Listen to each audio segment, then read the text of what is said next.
A container ship leaves Shanghai, Ningbo, Shenzhen, or Guangzhou. It crosses the South China Sea, moves through the Strait of Malacca, enters the Indian Ocean, and then heads toward the Persian Gulf, the Red Sea, or the Mediterranean.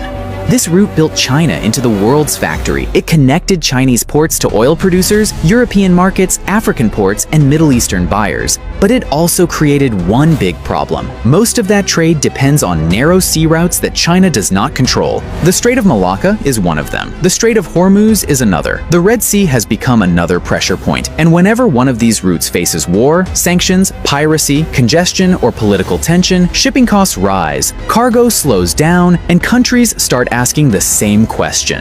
What happens if the sea route is no longer enough? China's answer is not to abandon the sea. That would make no sense. Ships still carry more cargo at lower cost than any train. A single large container ship can carry more than 20,000 containers. No railway can match that scale. But China does not need railways to replace ships. It needs railways to give it options. And that is where Iran enters the story. But how exactly does this railway work? Why does Iran matter so much? And can one southern corridor really compete with the old sea routes that have carried global trade for decades?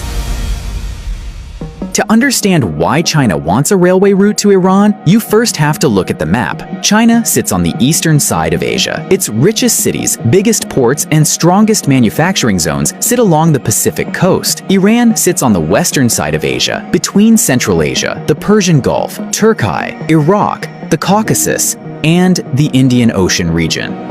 By sea, these two countries feel far apart. By land, the story looks different. Western China connects directly into Central Asia. From Xinjiang, trains can cross into Kazakhstan. From Kazakhstan, cargo can move through Uzbekistan and Turkmenistan. Then it can enter Iran through border links like Sarax, one of the key rail gateways between Turkmenistan and Iran. From that point, Iran becomes more than the final destination. It becomes a connector. Iran's railways can move cargo toward Tehran and other major cities. They can push goods south toward the Persian Gulf. They can connect west toward Turkey. They can also link with wider north-south routes that involve Russia, the Caspian region, and India. This is why the China to Iran railway matters. It does not exist as one isolated track. It sits inside a larger trade network that China, Iran, and Central Asian countries have spent years trying to strengthen. For China, the logic is clear. China wants more routes for its exports, more access to Middle Eastern markets, and more ways to move goods without depending only on ships. It also wants stronger trade links with Central Asia, a region full of energy, minerals, and strategic geography.